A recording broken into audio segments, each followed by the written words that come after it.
Thank you very much, Chair, and thank you very much for coming to give evidence to us. On the case of the two young athletes and their baby whose car was stopped, who were handcuffed and so on, do you accept that one of the reasons that has resonated with communities is it's such a common occurrence? You're a black man, you're driving a nice car, and the chances of you being stopped because a police officer thinks you're a drug dealer, violent criminal, are so much higher. Doreen Lawrence was talking about this last week. Bishop Sensu has spoken about this. Neither of these people, to the best of my knowledge, are violent criminals or habitual carriers of knives. And you don't seem to have a perspective on how this looks to communities. It looks as if, and that's, everyone's had that experience. In my family, people I know, you're a black man in a smart car, you get stopped. And this is what Bianca Williams thought happened to her. And her other point was, if this had been the first time it had happened to her, that would have been one thing. She said it had happened to her and her partner, at least, since they got the new car, at least 4 or 5 times, and maybe more. And that's one of the reasons she was so upset.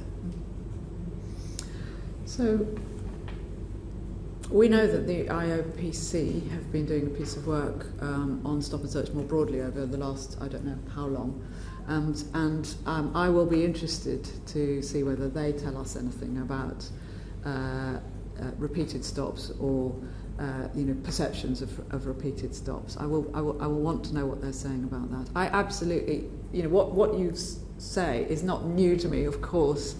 I have heard it on and off throughout my service as something that people feel. Now Baroness Lawrence was talking to you about what happened to her over 20 years ago. But she was saying that because she felt it was relevant. Yes, I understand. Exactly. Today. Of course it is. And that is my point. Absolutely. What happened in the past and how people felt about that is absolutely relevant to today. And I understand that entirely. I am assured at the moment that is not a current repeated problem in the way that you describe. I know it has been in the past. I was in command of diversity, as it was called, you probably remember, in 2000 and 2001, and people were saying those kinds of things and able to evidence them in a very sort of obvious way then. I don't believe that is what is happening now. But I do understand that it is people's perception, and we need to respond to that. Equally, my officers must feel that they have support to do their job and use their powers judiciously and, of course, fairly, and to be able to keep the streets safe. But I understand why that resonates. I think I can't put myself in the shoes of a young black man who's been stopped. I can't, but I do understand why that resonates. Yes. I'm not even talking about young people, although young people shouldn't be stopped and searched. I'm talking about eminently respectable, middle-aged black man driving their car and finding themselves stopped disproportionately just because of certain assumptions being made about them. And that's one of the reasons this resonated, because so many people thought, this has happened to me, this could happen to me. You've been very firm in this evidence session and elsewhere about you don't think the Met is any longer institutionally racist. That was obviously one of the findings of Macpherson, which is what we're looking at. A number of people have queried that. Matthew Ryder, the Matrix barrister, Deborah Coles, Director of Inquest, said the disproportionality in the use of force against black people adds to the irrefutable evidence of structural racism embedded in policing practices. Now, you're very firm that you're no longer institutionally racism. What are the outturns? I don't mean the new processes, but the outturns you would point to say there is less institutional racism than there was at the time of Macpherson. So when I was in front of the committee last year, I said I don't find it a very helpful label.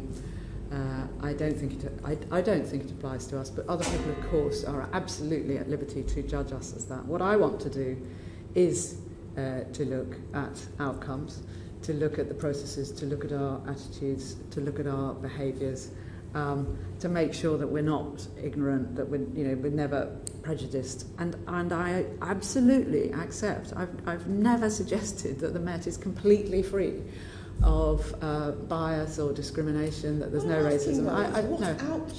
Okay, so is there less stop and search? Yes. So do you have a much larger proportion of black officers? Tell me. Yes. Okay. So in terms of that's what I do. I look at all the disproportionate outcomes, if you like, and are they going in the right direction or the wrong direction? That's what I do. So since I was last here, we have had yet more black officers join us. We now have more than 50% in the country of the country's black and minority ethnic officers are in the Met. We have over 8,000 people in the Met and 5,000 officers who are black and minority ethnic. That is, by a long chalk, the largest we've had, and it continues because we're growing and we're still getting more and more in. We have reduced violent crime, as I mentioned, which disproportionately affects black communities, by large quantities. We have eliminated, I'm just talking about the last year, we've eliminated disproportionality in our promotion processes. I don't think many organisations could tell you that, but we don't have any. So people are getting through the promotion processes at exactly the same rate. We have improved looking at internally, our staff engagement, including our black women who were clearly feeling that they were being treated less fairly than others overall just a couple of years ago. That hasn't got to complete parity, but it's heading in the right direction. I could go on. There are some, however, we police an unequal society, we draw from an unequal society, and I hate as much as anybody in this room, I think, the disproportionality that exists across society. What I can tell you is I'm absolutely determined to reduce ours. Where I have large measures of control over that, I will take that control. Where I'm just a part of a bigger set of, or my Met is part of a bigger set of issues, I want to play my part in that too. So, have you brought down disproportionality in relation to stop and search? Have you brought down disproportionality in relation to the use of taser? And you will be aware that the fixed penalty notices you're now able to impose because of the COVID legislation, that has the same disproportionality we've seen over the years with other powers the Met has. So slight reduction in disproportionality in relation to stop and search. I don't have the taser figure right in my head, but I can follow up with that, of course. Perhaps I could just quickly talk about COVID. I know this is something that was of great interest to the committee when Martin came. We did... in the first few weeks of the lockdown was the time when we had the vast majority of our enforcement activity. But of course we did a tiny amount of enforcement, a tiny amount. We had, I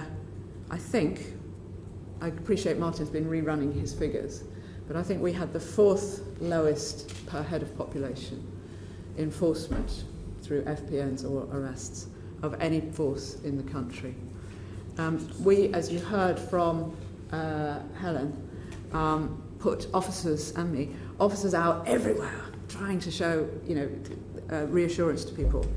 So, if I take the key period that we were doing enforcement, I had 120,000 officer shifts, and I had my teams only issue a fixed penalty notice once in every 129 shifts.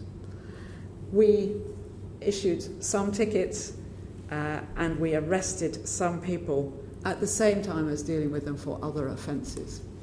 And of course, once the Crown Prosecution Service made it clear that they wouldn't be proceeding with further action if somebody was arrested for, let's say, drug dealing and the COVID offence, they wouldn't be proceeding with the COVID offence. Actually, both our enforcement, started to drop off considerably. We only had 36 arrests in the whole of London for COVID-only legislation in that time period. So it was a very small amount of our activity resulted in enforcement, and the vast majority of it was engage, encourage, explain, again and again, to people of all communities. And our There is disproportionality, absolutely, but it is in such a tiny number. And as I say, the vast proportion of those were people who were being arrested for another offence when they were enforced. So I know it has caused concern. We need to My keep own moving. view, compared with some other issues, is that it is actually a lower order issue.